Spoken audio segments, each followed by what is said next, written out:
দিদি, তো তুই কেন? আমার গানের মাস্টারের সঙ্গে তোর বিয়ে, আর আমায় আগে জানাসনি? জানলে কি করতিস? ঘটকালিটা আমি করতাম।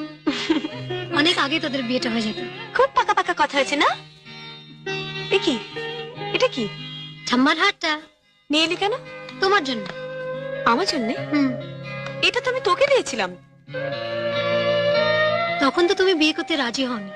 তাছাড়া এই হারের সত্যিকারের দাবি তো বাড়ির বড় সন্তান। ঠাম্মা বলছিল না নেবে না দিদি? কিন্তু মিলি, এই হারটা তো তোর খুব পছন্দ ছিল রে। আমার পছন্দ। আমার দিদির জন্য এই সামান্য হার তো দূরের কথা, জীবনের সবচেয়ে বেশি যা পছন্দ তাও আস্তে আস্তে দিতে পারি।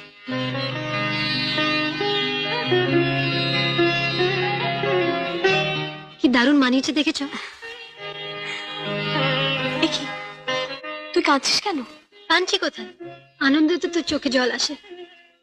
আমার জীবনের সবচেয়ে বড় অবলম্বন তো পর হয়ে গেল রে দিদি। এই, পর হয়ে গেল মানে? আমি কি তোকে ছেড়ে চলে যাচ্ছি নাকি? আর যদি যাইও, তুইও আমার সঙ্গে যাবি, বুঝেছিস?